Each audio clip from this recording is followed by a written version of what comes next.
Hello everyone, कैसे हो आप सब। एक बार पुनः स्वागत है आप सभी का हमारे अपने YouTube channel Shiv coaching classes पर। और आज की इस वीडियो में हम इंपॉर्टेंट डायग्राम समझने वाले हैं। जितने भी इंपॉर्टेंट डायग्राम हैं आपके बायोलॉजी के क्लास 12th के सारे इंपॉर्टेंट डायग्राम आज की इस वीडियो में हम कवर कराने वाले हैं। तो यहाँ पे आज की इस वीडियो में थोड़ा फास्टेस्ट रिविजन के तौर पर रहेगा, क्योंकि वीडियो थोड़ा फास्ट चलेगी। तो हमने इनकी सबकी अलग अलग वीडियो भी प्रोवाइड कराई है हालांकि, लेकिन यहाँ पे हम एक साथ कई सारे इंपॉर्टेंट क्वेश्चनों के डायग्राम आपको एक्सप्लेन करने वाले हैं। तो चलिए सीधे वीडियो को स्टार्ट करते हैं। पहला हमारा क्वेश्चन है, एक प्रारूपिक पुष्प का नामांकित डायग्राम बनाना है। तो एक प्रारूपिक पुष्प के अनुदैर्घ्य काट का नामांकित डायग्राम बनाना है। सबसे पहले यदि हम बात करते हैं किसी फ्लावर के स्ट्रक्चर की, तो देखिए किसी भी फ्लावर के स्ट्रक्चर में मेनली जो है 4 पार्ट होते हैं। कितने पार्ट होते हैं? किसी फ्लावर के स्ट्रक्चर में मेनली आप देखेंगे कितने पार्ट होते हैं? 4 पार्ट होते हैं। तो इस प्रकार से आप देखेंगे कि किसी फ्लावर में जो 4 पार्ट होते हैं उसमें मेन होता है कौन सा? आपका होता है पुमंग, जायांग, आपका वाह्य दलपुंज और दलपुंज। तो आपका कैलिक्स, करोला, इसके अलावा पुमंग और जायांग यानी कि एंड्रोसियम और गाइनोसियम, ये चारों इंपॉर्टेंट भाग होते हैं। तो चारों इंपॉर्टेंट भाग आपको यहाँ पे इनको सेलेक्ट कर लेना है। तो देखिए चारों के चारों जो इंपॉर्टेंट भाग हैं इनको आपको देखना है। तो यहाँ पे आप समझ सकते हैं इजिली कि जो हमारा फ्लावर होता है, किसी भी फ्लावर की यदि हम बात करें तो यह किसी भी पुष्प का जनन भाग होता है। तो आप देखेंगे कि मेनली 4 पार्ट होते हैं। यहां पे आप देख सकते हैं क्या है। सबसे पहले आप देखेंगे पेटल। पेटल का मतलब होता है यहां पे दल, और कई सारे दल मिलकर के दलपुंज का निर्माण करते हैं। किसका निर्माण करते हैं? कई सारे दल मिलकर के दलपुंज का निर्माण करते हैं। यानी दलपुंज की यूनिट क्या होती है? दल होती है। उसी प्रकार सबसे बाहरी चक्र जो होता है फ्लावर का, इसको हम बोलते हैं सेपल। देखिए सेपल जो है, सेपल का मतलब होता है बाह्य दल, और कई सारे बाह्य दल मिलकर किसका निर्माण करते हैं? बाह्य दलपुंज का। तो बाह्य दलपुंज किसी भी फ्लावर का सबसे बाहरी चक्र होता है, जो कि प्रायः हरे रंग के होते हैं। इसके अलावा दलपुंज की यदि हम बात करते हैं तो दलपुंज में कई सारे अलग अलग दल होते हैं, जो कि प्रायः अलग अलग रंग के हो सकते हैं। तो हमेशा आपको याद रखना है कि जो आपका सेपल होता है ये अधिकतर हरे रंग के ही होते हैं। किसी भी फ्लावर में आप देखेंगे बाएं दलपुंज हरे रंग के ही होते हैं, लेकिन दलपुंज की यदि हम बात करते हैं तो उसके दल अलग अलग रंग के हो सकते हैं, क्योंकि दलपुंज का काम क्या होता है? किसी भी फ्लावर को आकर्षित बनाना। तो आकर्षित होता है फ्लावर, जिस कारण से कीट इसकी ओर आकर्षित होते हैं। तो इस प्रकार से आपको याद रखना है दलपुंज और बाएं दलपुंज। तो सबसे बाहरी चक्र होता है बाएं दलपुंज, जिसकी इकाई बाएं दल होती है, और इसके बाद आपका होता है दलपुंज। दलपुंज की इकाई को हम दल कहते हैं या सेपल कहते हैं। तो इस प्रकार से अब आप देखेंगे कि 2 इंपॉर्टेंट भाग और बचे, एंड्रोसियम और गाइनोसियम। एंड्रोसियम किसी भी फ्लावर का क्या होता है? मेल रिप्रोडक्टिव पार्ट होता है, और गाइनोसियम की यदि हम बात करते हैं तो यह किसी भी फ्लावर का फीमेल रिप्रोडक्टिव पार्ट होता है। यदि हम बात करते हैं किसकी? मेल रिप्रोडक्टिव पार्ट की, यानी पुमंग की, तो पुमंग यानी कि एंड्रोसियम। तो एंड्रोसियम की इकाई क्या होती है? स्टेमेन। स्टेमेन का मतलब होता है पुंकेसर। तो पुंकेसर क्या होता है? पुमंग की इकाई होती है। पुंकेसर की संरचना के अंदर इंपॉर्टेंट भाग होता है, यहां पे आप देख सकते हैं एंथर, जिसको कि हम बोलते हैं क्या? परागकोश। और परागकोश के अंदर ही पोलन ग्रैंड का निर्माण होता है, यानी कि लघु बीजाणु का निर्माण होता है, जो कि नर युग्मकोद्भिद की प्रथम कोशिकाएं मानी जाती है। इसके अलावा किसी भी फ्लावर की संरचना में आप देखेंगे कि नीचे की ओर इस प्रकार से यहां पे थैलमस होता है। ये क्या होता है? थैलमस। तो ये थैलमस या पुष्पासन होता है। तो यहां पे आप देखेंगे कि जो थैलमस या पुष्पासन होता है, थैलमस या पुष्पासन में पुष्प के चारों इंपॉर्टेंट पार्ट क्या होते हैं? विराजमान होते हैं, यानी कि व्यवस्थित होते हैं, जिसे हम कहते हैं पुष्पासन। इसके अलावा पुष्प का सबसे निचला भाग ये आप देख सकते हैं, इसको हम बोलते हैं पेडिकल। ये देखिए ये क्या होता है? पुष्प का ब्रंथ होता है। पुष्प का ब्रंथ या डंठल होता है, जिसे हम बोलते हैं पेडिकल। तो पेडिकल के माध्यम से ही फ्लावर जो है किसी भी टहनी या शाखा से जुड़ा होता है। इसके अलावा आपका एक भाग बचा गाइनोसियम। तो गाइनोसियम की यदि हम बात करते हैं तो गाइनोसियम जो है 3 भागों से मिलकर के बना होता है। देखिए इसमें पहला इंपॉर्टेंट भाग क्या होता है? स्टिग्मा। क्या होता है? स्टिग्मा, जिसको हम बोलते हैं वर्तिकाग्र। यह सबसे पुष्प का ऊपरी भाग होता है, यानी जो हमारा जायांग होता है या जायांग का सबसे ऊपरी भाग होता है, जो कि पोलन ग्रैंड को ग्रहण करने का काम करता है। तो सबसे ऊपर आप देखेंगे जायांग की संरचना में वर्तिकाग्र होती है। इसके बीच में ये पूरा यहां से लेकर के यहां तक का भाग ये क्या कहलाता है? आपका स्टाइल या वर्तिका कहलाती है। इसके अलावा नीचे वाला भाग ये क्या होता है? अंडाशय। क्या होता है? ओवरी या अंडाशय। तो 3 भागों से मिलकर के बना होता है हमारा जायांग। तो फ्लावर की स्ट्रक्चर में आपको मेनली याद रखना है कि फ्लावर की संरचना में एक होता है पेडिकल। पेडिकल के माध्यम से फ्लावर किसी भी शाखा या टहनी से जुड़ा होता है। इसके अलावा आप देखेंगे कि पुष्पासन होता है। पुष्पासन के ऊपर पुष्प के चारों इंपॉर्टेंट पार्ट जो हैं ये व्यवस्थित होते हैं। इसके अलावा हम बात करते हैं किसकी? यदि पुष्प के 4 इंपॉर्टेंट भागों की, 4 प्रमुख भागों की, तो उसमें से सबसे पहले आपने देखा बाएं दलपुंज। बाएं दलपुंज किसी भी फ्लावर का सबसे बाहरी पार्ट होता है, इसकी इकाई बाएं दल होती है। इसके अलावा आपने दलपुंज देखा, दलपुंज अलग अलग रंग के हो सकते हैं, दलपुंज की इकाई दल कहलाती है। उसी प्रकार जो हमारा मेल रिप्रोडक्टिव पार्ट होता है जिसको हम बोलते हैं पुमंग, पुमंग की इकाई पुंकेसर कहलाती है, जायांग की इकाई स्त्री केसर या पिस्टिल कहलाती है या कार्पल कहलाती है। तो इस प्रकार से फ्लावर का एक नॉर्मल सा डायग्राम आपको तैयार करना है, एग्जाम में कई बार पूछा जाता है। चलिए अगला क्वेश्चन हमारा है परागकण की संरचना यानी structure of pollen grand. Pollen grand को हम लघु बीजाणु भी कहते हैं, यानी परागकण को हम लघु बीजाणु भी कहते हैं। परागकण की संरचना की यदि हम बात करते हैं तो मेनली आपको याद रखना है कि परागकण या पोलन ग्रैंड की संरचना में 2 लेयर होती है, यानी कि 2 भित्तियां होती है। दोनों भित्तियों में से जो बाहरी परत होती है या बाएं स्तर जो होती है इसको हम बोलते हैं बाएं चोल। क्या बोलते हैं? इसको हम बोलते हैं बाएं चोल या इंग्लिश में इसको हम बोलते हैं एक्साइन। जबकि जो आंतरिक स्तर होती है, जो आंतरिक परत होती है इसको हम क्या बोलते हैं? इंटाइन। क्या बोलते हैं? इंटाइन। तो एक्साइन और इंटाइन दोनों को आपको याद रखना है। फिर इसके बाद एक धसी हुई संरचना यहां पे होती है जिसको हम बोलते हैं क्या? जर्मपोर। जर्मपोर के अलावा आपको याद रखना है कि पूरे के पूरे लघु बीजाणु या परागकण की स्ट्रक्चर के अंदर आपको साइटोप्लाज्म भरा हुआ दिखाई देता है और उन साइटोप्लाज्म के बीच में एक हेप्लॉइड केंद्रक यानी कि अगुणित केंद्रक उपस्थित होता है। इसके अलावा यहां से इंपॉर्टेंट क्वेश्चन आपके एग्जाम में क्या पूछा जाता है? सबसे इंपॉर्टेंट क्वेश्चन तो यह है कि परागकणों का अध्ययन क्या कहलाता है? तो आपको याद रखना है परागकणों का अध्ययन पेलिनोलॉजी कहलाता है। इसके अलावा एक जो इंपॉर्टेंट क्वेश्चन यह पूछा जाता है कि जो परागकण की बाएं भित्ति होती है तो बाएं भित्ति किसकी बनी होती है? तो परागकण की जो बाएं भित्ति होती है इसको हम बाह्य चोल या एक्साइन कहते हैं। ये किसकी बनी होती है? तो ये बनी होती है स्पोरोपोलेनिन की। किसकी बनी होती है? स्पोरोपोलेनिन लिख लीजिए क्योंकि एग्जाम में आने वाला क्वेश्चन है। इसके बाद आप देख सकते हैं कि इसके अंदर साइटोप्लाज्म भरा होता है। साइटोप्लाज्म के अंदर क्या होता है? पूरे के पूरे साइटोप्लाज्म के अंदर एक हेप्लॉइड केंद्रक उपस्थित होता है। तो आपको नॉर्मल सा याद रखना है कि किसी भी परागकण या पोलन ग्रैंड की स्ट्रक्चर के अंदर 2 लेयर होती है या 2 भित्तियां होती है जिसमें एक बाहरी भित्ति होती है, एक आंतरिक भित्ति होती है। बाहरी परत को हम क्या बोलते हैं? बाहरी परत को हम बोलते हैं एक्साइन या हम इसको हिंदी में कह सकते हैं बाएं चोल। दूसरी परत को हम अंदर वाली परत को बोलते हैं इंटाइन या अंतःचोल। तो दोनों में आपको याद रखना है कि बाएं चोल किसकी बनी होती है? स्पोरोपोलेनिन की बनी होती है। ये क्वेश्चन एग्जाम में अक्सर पूछा जाता है। तो परागकण का एक रफ डायग्राम यहां से आपको तैयार कर लेना है। अगला क्वेश्चन है हमारा है भ्रूण कोश यानी एम्ब्रियोसैक की स्ट्रक्चर, यानी स्ट्रक्चर ऑफ एम्ब्रियोसैक या आप इसको कह सकते हैं मादा युग्मकोद्भिद। तो मादा युग्मकोद्भिद का नामांकित डायग्राम आपको तैयार करना है। जब भी हम बात करते हैं किसी भी मादा युग्मकोद्भिद के नामांकित डायग्राम की तो इसमें आपको याद रखना है कि किसी भी एम्ब्रियोसैक की स्ट्रक्चर के अंदर जो नंबर ऑफ सेल होती है यानी कोशिकाओं की जो संख्या होती है वो कितनी होती है? 7 होती है। कितनी होती है? 7।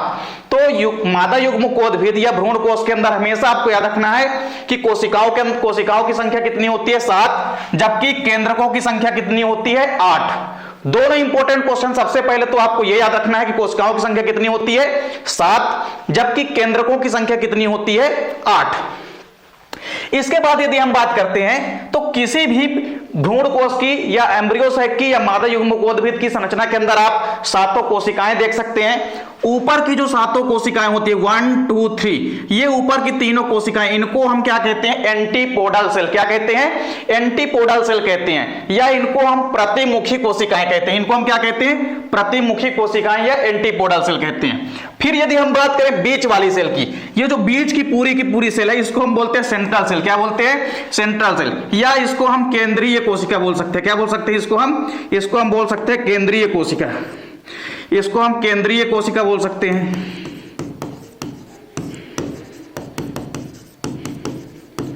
तो इस प्रकार से सेंट्रल सेल या केंद्रीय कोशिका होती है। फिर नीचे वाली जो एक बड़ी सेल होती है इसको हम क्या बोलते हैं? एग सेल यानी कि अंड कोशिका होती है। इसके अलावा नीचे की जो किनारे वाली जो दोनों कोशिकाएं होती है इनको हम बोलते हैं सिनर्गिड सेल या सहायक कोशिका। तो सिनर्गिड सेल आप देख सकते हैं यहाँ पे, यानी कुल मिलाकर के आप देख सकते हैं 7 कोशिकाएं हो गई 1 2 3, एक बीच वाली हो गई 4, एक नीचे वाली ये बड़ी कोशिका एक सेल 5 और 2 कोशिकाएं ये 6 7। तो 7 सेल यहाँ पे होते हैं। यदि हम न्यूक्लियस की बात करते हैं, केंद्रकों की बात करते हैं तो आप यहाँ पे देख सकते हैं टोटल नंबर ऑफ न्यूक्लियस कितने होते हैं? 8। तो देखिए तीनों ऊपर की कोशिकाओं के अंदर एक एक केंद्रक, नीचे की तीनों कोशिकाओं के अंदर एक एक केंद्रक, टोटल नंबर ऑफ न्यूक्लियस कितने हो गए? 6। और बीच वाली जो सेंट्रल सेल होती है इसके अंदर दो केंद्रक होते हैं जिसको हम बोलते हैं ध्रुव केंद्रक या पोलर न्यूक्लियाई। इसको हम कभी कभी सेकेंडरी न्यूक्लियस भी कहते हैं, क्योंकि जब द्विनिषेचन होता है तो वहां पे इसको हम सेकेंडरी न्यूक्लियस बोलते हैं। तो इस प्रकार से आप देख सकते हैं कि टोटल नंबर ऑफ सेल कितने होते हैं 7 और टोटल नंबर ऑफ न्यूक्लियस कितने होते हैं, यानी कि केंद्रकों की संख्या कितनी होती है एक भ्रूण कोश की संख्या के अंदर, तो 8। तो एक मादा युग्मकोद्भिद या भ्रूण कोश या एम्ब्रियो सैक की स्ट्रक्चर आप देख सकते हैं। इसमें 7 कोशिकाएं होती है और 8 केंद्रक होते हैं। यह क्वेश्चन भी काफी इंपॉर्टेंट है। अगला क्वेश्चन है हमारा, एक प्रारूपी आवृत्तबीजी बीजांड के भागों का वर्णन करना, यानी बीजांड की संरचना आपको बनाना, स्ट्रक्चर ऑफ ओव्यूल। तो चलिए बीजांड की संरचना यहां पे हम समझ लेते हैं। सबसे पहले यदि हम बीजांड की संरचना की बात करते हैं तो आप यहां पे इजीली समझ सकते हैं कि बीजांड की जो संरचना होती है इसमें कई सारे पार्ट हमको दिखाई देते हैं।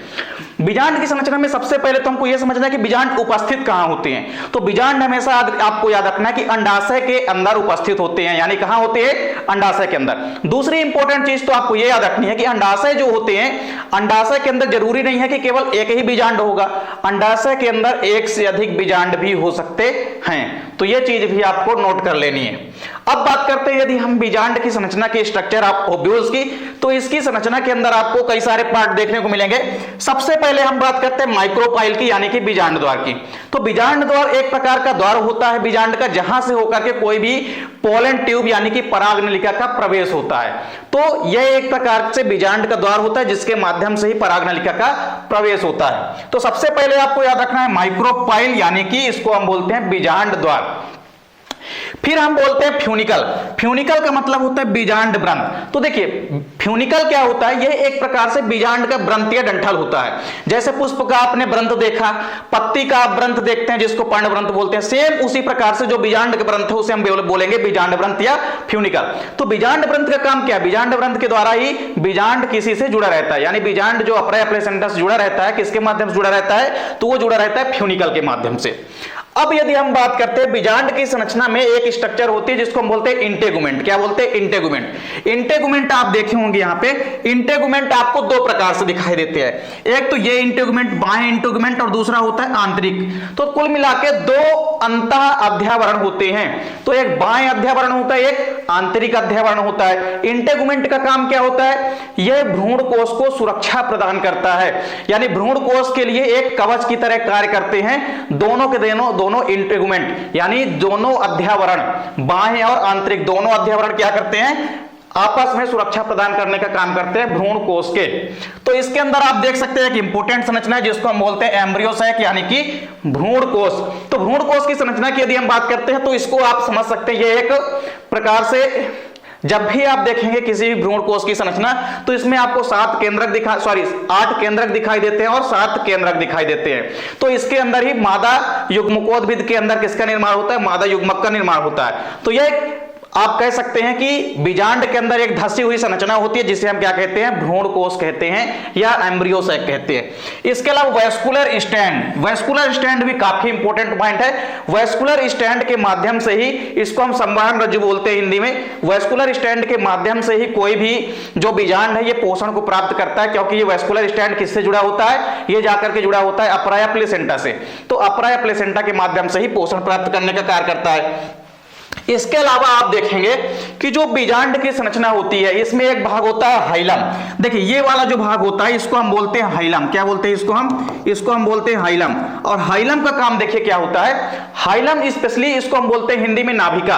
और नाभिका क्या होती है, तो बीजांड का देखिए ये तो हो गया क्या, पूरा मुख्य शरीर हो गया, मेन बॉडी हो गई। तो जो बीजांड का मुख्य शरीर होता है, बीजांड व्रंत से जिस भाग या बिंदु पर मिलता है उसे हम बोलते हैं हाइलम या नाभिका। और सेम इसके विपरीत सिरे पर, यानी हाइलम जो होता है, हाइलम तो हो गया हमारा नाभिका, और ये जो हमारा माइक्रोपाइल है यानी कि बीजांड द्वार के जस्ट विपरीत सिरे पर दूसरी साइड यहां पे एक भाग उपस्थित होता है जिसको हम बोलते हैं निभाग। क्या बोलते हैं, जिसको हम बोलते हैं निभाग या चलाजा। इसको हम बोलते हैं निभाग या चलाजा। तो ये पॉइंट भी आपको ध्यान में रखना है। फिर इसके बाद एक इंपॉर्टेंट पॉइंट होता है बीजांड काय। तो बीजांड काय ये वाला जो खाली स्थान होता है इसको हम क्या बोलते हैं, बीजांड काय। तो बीजांड काय भी आपको ध्यान में रखना है। तो इस प्रकार से आपने देखा कि एक बीजांड की संरचना के अंदर कई सारे इंपॉर्टेंट पॉइंट होते हैं, इनको आपको तैयार करना है।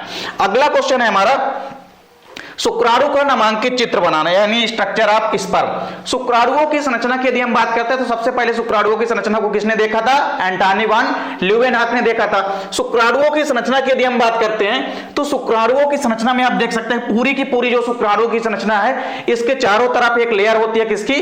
प्लाज्मा मेम्ब्रेन या सेल मेम्ब्रेन की, यानी कि प्लाज्मा झिल्ली चारों तरफ से घेरी हुई होती है शुक्राणु की संरचना को या स्ट्रक्चर को। शुक्राणु की यदि हम संरचना या स्ट्रक्चर की बात करते हैं तो स्ट्रक्चर ऑफ स्पर्म यानी शुक्राणुओं की संरचना में आपको चार मेनली इंपॉर्टेंट पॉइंट दिखाई देते हैं। चार पॉइंट में से सबसे पहला पॉइंट जो है आपका वो होता है हेड। क्या होता है? हेड। हेड की यदि हम बात करते हैं, सिर की बात करते हैं, सिर में आपको दो इंपॉर्टेंट चीज याद रखनी है। सिर में आपको एक केंद्रक दिखाई देता है। क्या दिखाई देता है आपको? न्यूक्लियस। ये आप देख सकते हैं केंद्रक होता है और केंद्रक के ऊपर एक कैपनुमा संरचना होती है, यानी केंद्रक के चारों तरफ से एक ऊपर साइड कैपनुमा संरचना होती है जिसे हम बोलते हैं एक्रोसोम। और इस एक्रोसोम का निर्माण कहां से होता है? तो गाल्जी बॉडी से होता है। कहां से होता है? गाल्जी बॉडी से होता है। तो यानी आपको इंपॉर्टेंट पॉइंट क्या याद रखना है? सिर या हेड में आपको दो इंपॉर्टेंट पॉइंट रखना है कि इसमें एक केंद्रक होता है और केंद्रक के चारों ओर एक कैपनुमा संरचना होती है केंद्रक के ऊपर जिसको हम बोलते हैं एक्रोसोम। फिर यदि हम आते हैं कहां? नेक वाले भाग में, यहां से लेकर के यहां तक भाग। दूसरा जो भाग होता है ये होता है नेक, या आप कह सकते हैं जैसे गर्दन आप देखते हैं, नेक मतलब क्या होता है? गर्दन, यानी यहां से लेकर यहां तक का भाग। तो सेम उसी प्रकार आप यहां पे शुक्राणु में भी देख सकते हैं, यहां से लेकर के यहां तक का भाग क्या कहलाता है? नेक, यानी कि इसका गर्दन कह सकते हैं आप। तो नेक वाले भाग में इंपॉर्टेंट पॉइंट क्या है? सेंट्रियोल। सेंट्रियोल का मतलब होता है तारक केंद्र, और तारक केंद्र दो प्रकार के होते हैं। तो यहां पे एक आप देख सकते हैं समीपस्थ तारक केंद्र होता है और एक क्या होता है? दूरस्थ तारक केंद्र। शुक्राणुओं की संरचना में आपको दो तारक केंद्र दिखाई देते हैं, एक समीपस्थ तारक केंद्र, एक दूरस्थ तारक केंद्र। और दोनों के दोनों तारक केंद्र यानी प्रोक्सिमल सेंट्रियोल और डिस्टल सेंट्रियोल, दोनों के दोनों सेंट्रियोल आपको जो दिखाई देंगे वो सेंट्रियोल आपको कहां दिखाई देंगे? नेक वाले भाग में। तो नेक वाला भाग क्यों इंपॉर्टेंट है? क्योंकि इसमें दो सेंट्रियोल प्रेजेंट होते हैं, दोनों सेंट्रियोल एक दूसरे के 90 डिग्री के एंगल पे उपस्थित होते हैं। फिर इसके बाद आप देख सकते हैं तीसरा जो इंपॉर्टेंट पॉइंट है, तीसरा भाग है मिडिल बॉडी यानी मिडिल पीस। तो मध्य भाग इसको कह सकते हैं। शुक्राणु की संरचना का जो तीसरा भाग होता है इसको हम बोलते हैं मध्य भाग। मध्य भाग में इंपॉर्टेंट चीज क्या है? माइटोकॉन्ड्रिया। इसमें स्पाइरल शेप में आप देख सकते हैं कि माइटोकॉन्ड्रिया प्रेजेंट होते हैं। और माइटोकॉन्ड्रिया क्या देती है? शुक्राणुओं को गति करने के लिए एनर्जी प्रोवाइड कराती है। तो एनर्जी कहां से मिलती है? माइटोकॉन्ड्रिया से। माइटोकॉन्ड्रिया क्या होता है? Power house of sperm. तो यहां पे कोशिका के लिए पावर हाउस का काम कौन करेगा? शुक्राणु कोशिका के लिए पावर हाउस का काम कौन करेगा? माइटोकॉन्ड्रिया। तो इस प्रकार से मिडिल पीस या मिडिल पीस जो होती है, मध्य भाग जो होता है, इसमें इंपॉर्टेंट पॉइंट आपको याद रखना है कि इसमें माइटोकॉन्ड्रिया उपस्थित होता है और इसमें अक्षीय तंतु का भी निर्माण हो जाता है, यानी एक्सियल फिलामेंट का भी निर्माण हो जाता है। इसके अलावा जो पूंछ वाला भाग होता है, चौथा भाग होता है, ये पूंछ वाला भाग होता है। तो पूंछ के माध्यम से गति करता है शुक्राणु। और एक चीज और याद रखना है कि शुक्राणु जो होता है टेल वाले भाग में, इसमें भी एक्सियल सेंट्रियोल उपस्थित होता है। अक्षीय तंतु या एक्सियल फिलामेंट जो है पूंछ वाले भाग तक उपस्थित रहता है। तो शुक्राणु की संरचना में आपको याद रखना है चार इंपॉर्टेंट पॉइंट होते हैं। पहला होता है हेड या सिर वाला भाग, जिसमें इंपॉर्टेंट चीज क्या है कि न्यूक्लियस प्रेजेंट होता है, उसके चारों तरफ ऊपर कैपनुमा संरचना जिसको एक्रोसोम बोलते हैं। नेक वाले भाग की इंपॉर्टेंट खासियत क्या है कि इसमें सेंट्रियोल या तारक केंद्र उपस्थित होते हैं, दो तारक केंद्र होते हैं, प्रोक्सिमल और डिस्टल। इसके अलावा थर्ड पॉइंट है मिडिल लेयर। मिडिल पीस जो होता है, मध्य भाग में क्या होता है? माइटोकॉन्ड्रिया होता है जो कि एनर्जी प्रोवाइड कराता है स्पर्म को। इसके अलावा पूंछ होता है जिसमें कि एक्सियल फिलामेंट या अक्षीय तंतु उपस्थित होता है। इसके बाद देखिए अगली संरचना है डीएनए की संरचना, one of most diagram. DNA की संरचना यानी स्ट्रक्चर ऑफ डीएनए। डीएनए की संरचना की यदि हम बात करते हैं तो डीएनए की संरचना में देखिए यहां पे दो न्यूक्लियोटाइड जो होते हैं, देखिए आपस में कई सारे जब न्यूक्लियोटाइड मिलते हैं तो एक पॉलीन्यूक्लियोटाइड का निर्माण होता है। तो डीएनए की संरचना के अंदर दो पॉलीन्यूक्लियोटाइड की श्रृंखलाएं होती है, या आप कह सकते हैं कि दो स्टैंड होते हैं और दोनों स्टैंड डीएनए के आपस में एक दूसरे से लिपट करके एक द्विकुंडलित संरचना का निर्माण करते हैं। जैसा कि आप देख सकते हैं यहां पे हमारे पास एक तो यहां से स्टार्ट हो रहा है, यहां पे खत्म हो रहा है, यानी डीएनए की संरचना जब आप देखेंगे तो इसमें दो आपको स्टैंड दिखाई देंगे और दोनों स्टैंड या दोनों श्रृंखलाएं आप कह सकते हैं आपस में लिपट करके एक द्विकुंडलित संरचना का निर्माण करते हैं। जब भी डीएनए की संरचना की यदि हम बात करते हैं तो इसमें आपको देखने को मिलेगा कि यहां पे कई सारे, जब भी यदि बात करें डीएनए की संरचना की तो देखिए एक 5 पिंड होता है और 5 पिंड का जहां पे समापन होता है इसको हम क्या बोलते हैं? 3 डॉट बोलते हैं। और इसके अलावा जो 3 डॉट होता है उसका समापन कहां पे होता है? 5 डॉट में होता है। अब बात करते हैं कि डीएनए का जो अणु है, डीएनए अणु की जो संरचना होती है, इसकी मोटाई कितनी होती है? तो यहां पे आप देख सकते हैं कि इसकी जो यहां पास है व्यास होता है 20 एंगस्ट्रॉम। क्या होता है? 20 एंगस्ट्रॉम डीएनए अणु की क्या होती है? मोटाई होती है। तो 20 एंगस्ट्रॉम आपको यह भी याद रखना है। फिर यदि बात करते हैं डीएनए अणुओं में आपस में जो डीएनए के न्यूक्लियोटाइड होते हैं, पॉलीन्यूक्लियोटाइड, तो पॉलीन्यूक्लियोटाइड दोनों आपस में एक दूसरे से लिपट करके द्विकुंडलित संरचना का निर्माण कर देते हैं। तो ये दोनों पॉलीन्यूक्लियोटाइड की श्रृंखलाएं आपस में जुड़ी किसके माध्यम से होती है? तो आपस में दोनों पॉलीन्यूक्लियोटाइड की श्रृंखलाएं हाइड्रोजन बॉन्ड के माध्यम से जुड़ी होती है। तो आपको याद रखना है कौन सा बंध? तो हाइड्रोजन बंध के माध्यम से दोनों पॉलीन्यूक्लियोटाइड की श्रृंखलाएं जुड़ी होती है। अब ये हाइड्रोजन बॉन्ड के माध्यम से तो जुड़ी होती हैं, हाइड्रोजन बंध से तो जुड़ी होती हैं, लेकिन न्यूक्लियोटाइडों के माध्यम से जुड़ी होती हैं। तो न्यूक्लियोटाइडों के माध्यम से हाइड्रोजन बंध द्वारा जुड़ी होती हैं, क्योंकि आपस में जो न्यूक्लियोटाइड हैं, एक के बाद एक न्यूक्लियोटाइड किसके माध्यम से जुड़े होते हैं आपस में? तो ये न्यूक्लियोटाइड आपस में कई सारे जुड़े होते हैं, और न्यूक्लियोटाइड जो होते हैं ये मिलकर के एक पॉलीन्यूक्लियोटाइड की श्रृंखलाएं बनाते हैं। तो दो पॉलीन्यूक्लियोटाइड की श्रृंखलाएं आपस में लिपट करके एक द्विकुंडलित संरचना का निर्माण करती है। अब दोनों पॉलीन्यूक्लियोटाइड की श्रृंखलाएं आपस में हाइड्रोजन बॉन्ड के माध्यम से जुड़ी होती है।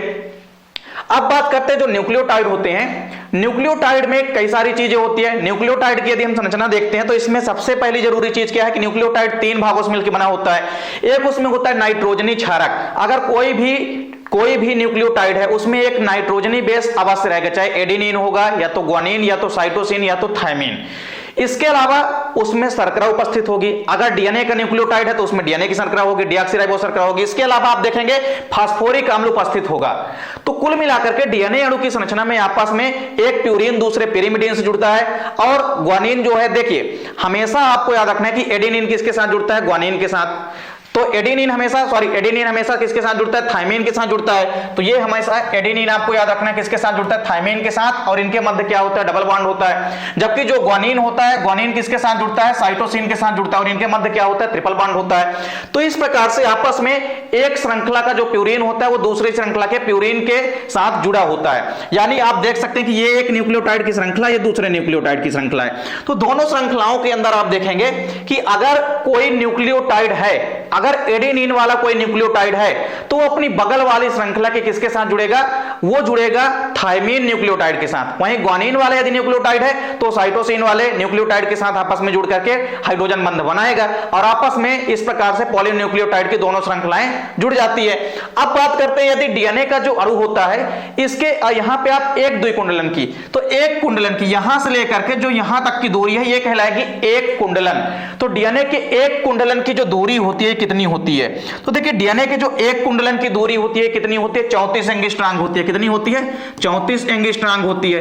तो 34 एंगस्ट्रॉम होती है, और आपको याद रखना है कि एक कुंडलन के अंदर 10 न्यूक्लियोटाइड होते हैं। कितने न्यूक्लियोटाइड होते हैं? 10 न्यूक्लियोटाइड होते हैं। तो यदि हम कहें कि दो न्यूक्लियोटाइड के बीच की दूरी, अब दो न्यूक्लियोटाइड के बीच की दूरी यदि आप निकालेंगे तो कितना हो जाएगा? 3.4 एंगस्ट्रॉम।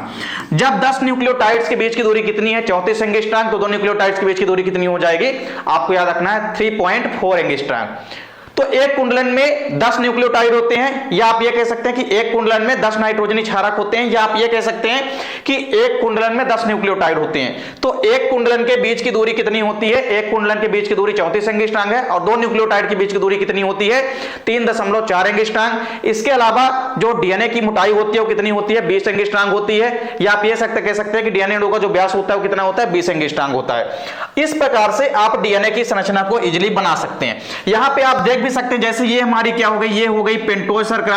अब इस पेंटोज शर्करा में हमने क्या जोड़ दिया? यहां पे देख सकते हैं आप थायमीन है। क्या है यहां पे? थायमीन है। और थायमीन जो है, थायमीन वाला जो न्यूक्लियोटाइड है किसके साथ जुड़ा है? देख सकते हैं आप एडेनिन वाले न्यूक्लियोटाइड के साथ जुड़ा हुआ है। तो इसी प्रकार से क्रमशः आप देखेंगे कि यहां पे अब एडेनिन थायमीन के साथ जुड़ा है, ग्वानिन साइटोसिन वाले न्यूक्लियोटाइड के साथ जुड़ा है, साइटोसिन ग्वानिन वाले न्यूक्लियोटाइड के साथ जुड़ा है। तो इस प्रकार से आपस में न्यूक्लियोटाइड एक दूसरे से जुड़ करके पॉलीन्यूक्लियोटाइड की श्रृंखलाओं का निर्माण करते हैं, और इस प्रकार से डीएनए अणु की श्रृंखला जो है इसका निर्माण हो जाता है।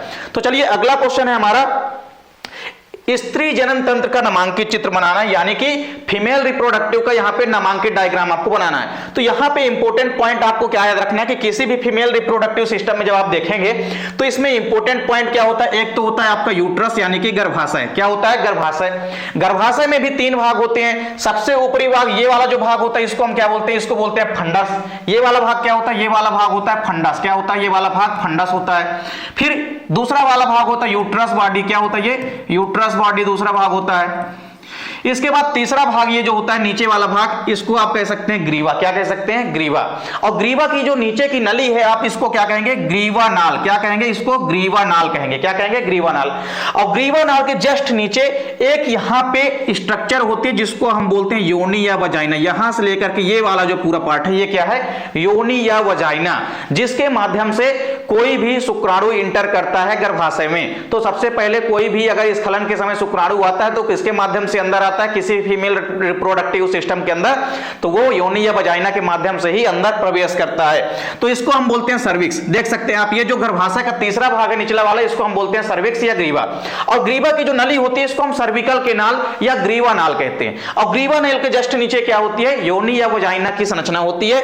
इसके अलावा यदि हम बात करते हैं यूट्रस या गर्भाशय की ही, तो गर्भाशय में चारों तरफ जो है 3 लेयर होती है, यानी कि 3 भित्तियां या 3 झिल्लियां होती है, जिसमें आप देखेंगे कि जो सबसे बाहरी परत होती है, सबसे बाहरी परत को हम बोलते हैं क्या? पेरीमेट्रियम। क्या बोलते हैं? पेरीमेट्रियम।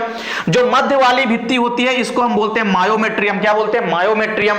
और इसके अलावा जो सबसे अंदर ये वाली जो सबसे अंदर परत होती है इसको हम बोलते हैं एंडोमेट्रियम, जो कि गर्भाशय के सबसे नजदीक होती है। तो गर्भाशय आपने देखा कि फीमेल रिप्रोडक्टिव सिस्टम के अंदर जो सबसे इंपॉर्टेंट पार्ट है उसमें से एक पार्ट है गर्भाशय यानी कि यूट्रस। तो यूट्रस 3 भागों से मिलकर बना होता है, फंडस, यूट्रस बॉडी और सर्विक्स या ग्रीवा।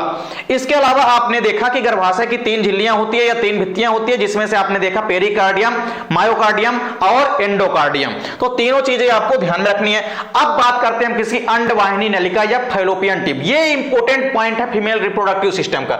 यहां से लेकर के आपको ये जो पूरा भाग दिखाई दे रहा है ये क्या है? ये होता है फैलोपियन ट्यूब या अंडवाहिनी नलिका। इंपॉर्टेंट पार्ट क्यों है? क्योंकि यही पार्ट होता है जहां पे निषेचन की प्रक्रिया संपन्न होती है। तो निषेचन कहां पे होता है? तो कभी भी पूछे कि मानव के अंदर निषेचन कहां होता है, तो स्त्री के फैलोपियन नलिका में यानी कि अंडवाहिनी नलिका में या फैलोपियन ट्यूब में। तो फैलोपियन ट्यूब भी ये भी 3 पार्ट से मिलकर के बनी होती है। जो पहला भाग होता है इसको हम बोलते हैं इनफंडिबुलम। ये पहला भाग होता है इनफंडिबुलम। देखिए अंडाशय के अंदर जब भी अंडाणु बनता है सबसे पहले कहां जाता है? ये मान लीजिए क्या है? ओवरी है। ओवरी है। ओवरी के अंदर कोई भी अगर अंडाणु बना तो सबसे पहले जब ओवुलेशन होगा, अंडोत्सर्ग होगा, तो सबसे पहले किस भाग में जाएगा? अंडवाहिनी के इनफंडिबुलम भाग में जाएगा। ये एक झालरनुमा भाग होता है इनफंडिबुलम, जहां पे सबसे पहले अंडाणु जो है प्रवेश करेगा। फिर इसके बाद देख सकते हैं दूसरा भाग होता है यहां पे इंपुला होता है, तीसरा भाग होता है यहां पे इस्थमस। तो 3 भागों से मिलकर के बना होता है क्या? किसी भी फीमेल रिप्रोडक्टिव का जो अंडवाहिनी होता है। अंडवाहिनी में 3 भाग होते हैं, इस्थमस, इंपुला और इनफंडिबुलम। इसके अलावा यदि हम बात करते हैं ओवरी की, तो ओवरी भी इंपॉर्टेंट पार्ट है किसी भी फीमेल रिप्रोडक्टिव सिस्टम का, क्योंकि ओवरी के अंदर ही ओवम का फॉर्मेशन होता है।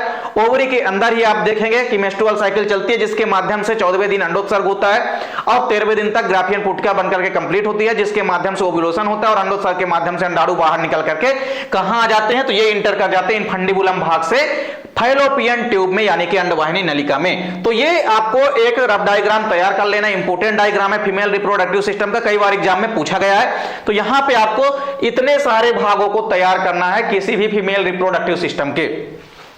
अगला क्वेश्चन देखिए क्या है?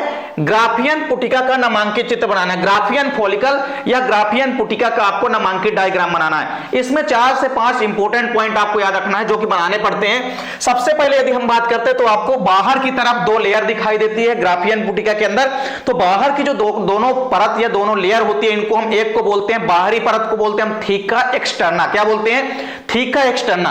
ये है थीका एक्सटर्ना, सबसे बाहरी परत। फिर जो इसकी आंतरिक वाली परत होती है इसको बोलते हैं थीका इंटरना। ये वाली क्या है? Theca interna. ये दोनों सबसे पहले आपको कंप्लीट करना है। फिर इसके बाद आपको अंदर साइड आना है। अंदर साइड आपको सबसे अंदर ये आपने देखा कि सेकेंडरी ओसाइट, जिसमें से हमारा अंडाणु बनके तैयार हो चुका होता है, सेकेंडरी ओसाइट। तो सेकेंडरी ओसाइट जो है अंदर उपस्थित है। फिर सेकेंडरी ओसाइट के इसके चारों तरफ आप देख सकते हैं एक लेयर बन जाती है जिसको हम बोलते हैं जोना पेलिसिडा। क्या बोलते हैं? जोना पेलिसिडा बोलते हैं। इसके अलावा एक और लेयर बन रही है जिसको हम बोलते हैं कोरोना रेडिएटा।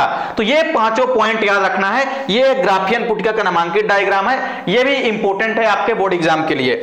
अगला क्वेश्चन है गुणसूत्र की संरचना का नामांकित चित्र बनाना है। गुणसूत्र की संरचना भी काफी इंपॉर्टेंट है। यदि बात करें गुणसूत्र की खोज की तो किसने की थी? स्ट्रासबर्गर ने की थी गुणसूत्र की खोज। सबसे पहले गुणसूत्र नाम किसने दिया था? तो बाल्डेयर ने दिया था। गुणसूत्रों की संरचना की यदि हम बात करें तो गुणसूत्रों की संरचना में जो सबसे इंपॉर्टेंट पॉइंट है वो होता है क्रोमोनिमेटा। किसी भी गुणसूत्र के अंदर आप देखेंगे कि क्रोमोनिमेटा जो होता है, प्रत्येक गुणसूत्र जो है दो ऐंठे हुए सूत्रों का बना होता है। ऐंठे का मतलब होता है घुमावदार सूत्रों का। इस प्रकार से आप देख सकते हैं, इस प्रकार से दो ऐंठे हुए सूत्र आपको दिखाई देते हैं और इन ऐंठे हुए सूत्रों को हम क्या बोलते हैं? क्रोमोनिमेटा कहते हैं। क्या कहते हैं? क्रोमोनिमेटा। और क्रोमोनिमेटा के अंदर जगह जगह आपको छोटे छोटे स्पॉट या छोटे छोटे बिंदु समान संरचनाएं दिखाई देती है जिनको हम बोलते हैं क्रोमोमियर। क्या बोलते हैं? जिनको हम बोलते हैं क्रोमोमियर। तो यहां पे आप देख सकते हैं ये है क्रोमोमियर। तो ये आप देख सकते हैं छोटे छोटे बिंदु की आकार की संरचनाएं दिखाई देती है किसके अंदर? क्रोमोनिमेटा के अंदर। तो क्रोमोनिमेटा क्या है? प्रत्येक गुणसूत्र दो ऐंठे हुए सूत्रों का बना होता है जिसे हम कहते हैं क्रोमोनिमेटा। क्रोमोनिमेटा के अंदर काले काले छोटे छोटे धब्बे या स्पॉट जैसे बिंदु जैसी संरचनाएं दिखाई देती है जिसे हम बोलते हैं सेंट्रोमियर, जिसे हम क्या बोलते हैं? क्रोमोमियर। क्या बोलते हैं? क्रोमोमियर बोलते हैं। फिर बात करते हैं, इसमें एक इंपॉर्टेंट पॉइंट है पेलिकल और मैट्रिक्स। पेलिकल की यदि हम बात करते हैं तो देखिए प्रत्येक गुणसूत्र के अंदर, देखिए यहां पे आप देख सकते हैं कि प्रत्येक गुणसूत्र के अंदर एक द्रव भरा होता है। क्या भरा होता है? एक द्रव भरा होता है, गाढ़ा द्रव भरा होता है जिसे हम क्या बोलते हैं? मैट्रिक्स बोलते हैं। क्या बोलते हैं? मैट्रिक्स बोलते हैं। तो ये आप मैट्रिक्स देख सकते हैं, पूरे के पूरे गुणसूत्र की संरचना के अंदर एक लिक्विड फॉर्म में भरा होता है द्रव जिसे हम क्या बोलते हैं? जिसे हम बोलते हैं मैट्रिक्स। और मैट्रिक्स के चारों तरफ से एक झिल्ली, मैट्रिक्स के चारों तरफ एक झिल्ली होती है जिसे क्या बोलते हैं? जिसे हम बोलते हैं पेलिकल। तो मस्तिष्क के चारों तरफ एक पतला आवरण पाया जाता है जिसे हम क्या बोलते हैं? पेलिकल। इसके अलावा दो इंपॉर्टेंट पॉइंट गुणसूत्र की संरचना में और आपको ध्यान में रखना है। तो देखिए ये है सेंट्रोमियर जिसको हम बोलते हैं प्राइमरी कंस्ट्रिक्शन। क्या बोलते हैं? प्राथमिक संकीर्णन या सेंट्रोमियर। सेंट्रोमियर की स्थिति के आधार पर क्रोमोसोम भी कई प्रकार के होते हैं। तो देखिए किसी किसी सेंट्रोसोम में, किसी क्रोमोसोम में आप देखेंगे, किसी किसी गुणसूत्र में आप देखेंगे कि एक पाए जाते हैं, तो किसी किसी गुणसूत्र में आप देखेंगे कि दो सेंट्रोमियर पाए जाते हैं। अगर कोई लंबा गुणसूत्र है तो उसमें दो सेंट्रोमियर भी आपको दिखाई देते हैं। तो सेंट्रोमियर की यदि हम बात करते हैं, सेंट्रोमियर है क्या? प्रत्येक गुणसूत्र देखिए क्या होता है कि एक स्थान पे धस करके या दब करके सकरा हो जाता है और इसे ही हम क्या कहते हैं? इसे ही हम कहते हैं सेंट्रोमियर या प्राइमरी कंस्ट्रिक्शन। और यदि किसी किसी गुणसूत्र में उसी प्रकार से यदि आपको दो गुहा दिखाई दे दी, मतलब दो जगह अगर गुणसूत्र क्या है? कंस्ट्रिक्शन या गुहा बना हुआ है, तो उसे हम क्या बोलेंगे? Secondary constriction. तो इस प्रकार से प्राइमरी कंस्ट्रिक्शन यानी कि सेंट्रोमियर और सेकेंडरी कंस्ट्रिक्शन दोनों आपको ध्यान में रखना है। और यदि हम बात करते हैं कि गुणसूत्र के सिरे को, गुणसूत्र का जो सबसे ऊपरी वाला भाग होता है सिरा, तो गुणसूत्र का जो सबसे ऊपरी सिरा होता है इसे हम क्या बोलते हैं? इसे हम बोलते हैं सैटेलाइट। क्या बोलते हैं? इसे हम सैटेलाइट बोलते हैं। तो यह भी आपको तैयार कर लेना है। तो इसके अलावा जो सबसे बाहरी सिरा होता है इसको भी आप नोट कर सकते हैं। यहां पे इसको हम क्या बोलते हैं? टीलोमियर। क्या बोलते हैं? टीलोमियर बोलते हैं। टीलोमियर भी आप यहां पे नोट कर सकते हैं। तो गुणसूत्र का सबसे बाहरी सिरा क्या होता है? जो बाहरी सिरा होता है, चिकना छोटा सा सिरा, वो क्या होता है? टीलोमियर होता है। और गुणसूत्र का जो सबसे पीछे वाला सिरा होता है उसको हम क्या कह सकते हैं? सैटेलाइट। सैटेलाइट जो है ये भी छोटा सा भाग होता है, गोलाकार भाग होता है। तो इस प्रकार से आप देख सकते हैं कि एक गुणसूत्र की संरचना है। गुणसूत्र की संरचना में कई सारे इंपॉर्टेंट भाग होते हैं, इसका आप स्क्रीनशॉट भी कर सकते हैं। ये पेपर के लिए काफी इंपॉर्टेंट डायग्राम है। इसके बाद देखिए अगला जो इंपॉर्टेंट डायग्राम है वो है प्रतिरक्षी अणु की संरचना का नामांकित diagram. Structure of antibody. Antibody की संरचना की यदि हम बात करते हैं तो देखिए एंटीबॉडी की संरचना में आपको ध्यान में रखना है कि किसी भी एंटीबॉडी की संरचना में आपको दो श्रृंखलाएं दिखाई देती है, एक हल्की श्रृंखला और भारी श्रृंखला। टोटल नंबर ऑफ श्रृंखला यानी टोटल नंबर ऑफ यहां पे चयन कितनी होती है? 4। 4 पॉलीपेप्टाइड की श्रृंखलाएं बनी होती है। आप देख सकते हैं यहां पे 1, 2, 3 और 4। यहां पे आपने देखा कि 4 पॉलीपेप्टाइड श्रृंखलाएं बनी होती है, यानी प्रतिरक्षी अणु की संरचना में 4 पॉलीपेप्टाइड श्रृंखलाएं होती है। और प्रतिरक्षी अणु की जो संरचना होती है ये आपको इंग्लिश के कैपिटल बाई के आकार की दिखाई देती है। कैसी दिखाई देती है? अंग्रेजी के कैपिटल बाई के आकार की दिखाई देती है। तो आपको याद रखना है कि बाई के आकार की संरचना होती है एंटीबॉडी की। एंटीबॉडी की संरचना में 4 पॉलीपेप्टाइड श्रृंखलाएं होती है। अब इन चारों ही पॉलीपेप्टाइड श्रृंखलाओं में से दो श्रृंखला हल्की होती है यानी कि लाइट चेन होती है दो ठो, और दो श्रृंखलाएं कैसी होती है? Heavy chain. यानी ये जो लंबी वाली आपको श्रृंखलाएं दिखाई दे रही है जो यहां से स्टार्ट हो रही है यहां तक जा रही है, तो इसमें दो भारी श्रृंखलाएं होती है। जो श्रृंखला लंबी है उसको हम क्या बोलते हैं? भारी श्रृंखला बोलते हैं। और जो छोटी छोटी श्रृंखला, एक ये वाली और एक ये वाली, जो छोटी छोटी श्रृंखलाएं हैं इसको हम क्या बोलते हैं? इसको हम बोलते हैं हल्की श्रृंखला। क्या बोलते हैं? हल्की श्रृंखला या लाइट चेन बोलते हैं। अब दोनों ही श्रृंखलाओं में यानी भारी श्रृंखला में और हल्की श्रृंखला में दो इंपॉर्टेंट भाग दिखाई देते हैं। तो कौन कौन से भाग हैं? एक तो देखिए होता है स्थिर क्षेत्र, एक क्या होता है स्थिर क्षेत्र, और दूसरा होता है परिवर्तनशील क्षेत्र, दूसरा होता है परिवर्तनशील क्षेत्र। तो दोनों ही श्रृंखलाएं, चाहे हल्की श्रृंखला हो चाहे भारी श्रृंखला, दोनों हल्की श्रृंखलाओं में आपको स्थिर क्षेत्र भी दिखाई देता है। तो नीचे का जो भाग होता है वो स्थिर क्षेत्र होता है और ऊपर का जो क्षेत्र होता है वो कैसा होता है? वो होता है परिवर्तनशील क्षेत्र, क्योंकि वो परिवर्तित होता रहता है, बदलता रहता है। तो आप देखेंगे कि जो नीचे वाला भाग होता है श्रृंखला का वो क्या होता है? हल्की श्रृंखला ये है।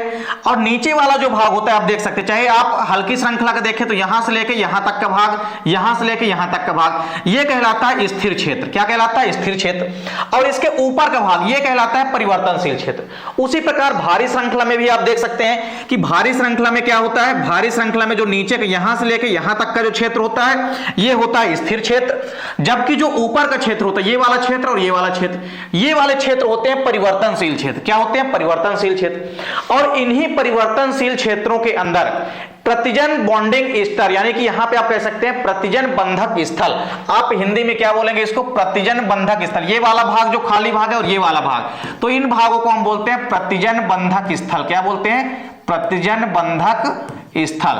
और इन प्रतिजन बंधक स्थल क्षेत्र पर ही क्या होता है कि जो भी एंटीजन, यानी कि जैसा कि नाम से स्पष्ट है प्रतिजन यानी कि एंटीजन आते हैं और इन एंटीजन बॉन्डिंग स्थल पर आकर के ये क्या हो जाते हैं? नष्ट हो जाते हैं। यानी प्रतिजन बंधक स्थल पर आकर के एंटीजन क्या हो जाते हैं? नष्ट हो जाते हैं। तो इस प्रकार से आपने देखा कि एंटीबॉडी की संरचना को हम H2L2 के रूप में भी लिखते हैं, क्योंकि इसमें दो हैवी चेन होती है और दो लाइट चेन होती है। तो एंटीबॉडी की संरचना को हम H2L2 के रूप में भी प्रदर्शित करते हैं। इसको हम एंटीबॉडी की संरचना को हम IG से भी रिप्रेजेंट करते हैं, क्योंकि इसको हम एंटीबॉडी को हम क्या बोलते हैं? इम्यूनोग्लोबिन भी बोलते हैं, इसलिए इसे हम IG से भी रिप्रेजेंट करते हैं। तो इस प्रकार से आपने देखा कि एंटीबॉडी की संरचना में जो प्रतिजन बंधक स्थल क्षेत्र होता है यहां पे आकर के कोई भी एंटीजन खत्म हो जाते हैं। किसी भी एंटीजन की संरचना में 4 पॉलीपेप्टाइड की श्रृंखलाएं होती है, जिसमें 2 हल्की श्रृंखला होती है, 2 भारी श्रृंखला होती है। दोनों ही श्रृंखलाओं में 2 स्थिर क्षेत्र होते हैं और 2 परिवर्तनशील क्षेत्र होते हैं। तो आप ये भी देख सकते हैं कि इंपॉर्टेंट पॉइंट अब एक ये बचा है कि जो आपस में पॉलीपेप्टाइड श्रृंखलाएं होती है ये जुड़ी किसके माध्यम से होती है? तो एंटीबॉडी की संरचना के अंदर जो पॉलीपेप्टाइड की श्रृंखलाएं होती है ये डाइसल्फाइड बंध के द्वारा जुड़ी होती है। किसके द्वारा जुड़ी होती है? तो ये जुड़ी होती है डाइसल्फाइड बंध के माध्यम से। किसके माध्यम से? डाइसल्फाइड बंध के माध्यम से। तो डाइसल्फाइड बंध की संख्या कितनी होती है? तो यहां पे 16 होती है। आप देख सकते हैं यहां पे एक डाइसल्फाइड बंध है, यहां पे, यहां पे, यहां पे। तो इस प्रकार से टोटल आप देख सकते हैं कि एक पॉलीपेप्टाइड श्रृंखला दूसरी पॉलीपेप्टाइड श्रृंखलाओं के साथ आपस में डाइसल्फाइड बंध के माध्यम से जुड़ी हुई होती हैं। तो total number of disulphide bond कितने होते हैं? 16। यानी कि यहां पे 16 डाइसल्फाइड बंधों के माध्यम से आपस में 4 पॉलीपेप्टाइड की श्रृंखलाएं जुड़ी होती है और एक एंटीबॉडी की संरचना को निर्माण करती है, यानी एक एंटीबॉडी की संरचना का निर्माण करती है। तो इस प्रकार से यहां पे हमने 10 इंपॉर्टेंट डायग्राम आपको कराए हैं। उम्मीद करता हूं कि वीडियो आपको पसंद आई होगी। वीडियो अच्छी लगे तो लाइक कमेंट जरूर करें, साथ ही साथ दोस्तों के बीच ज्यादा से ज्यादा वीडियो को शेयर करें। चैनल पे आप यदि नए हैं तो चैनल को सब्सक्राइब जरूर कर लें। मिलते हैं नेक्स्ट वीडियो में, तब तक के लिए जय हिंद, वंदे मातरम।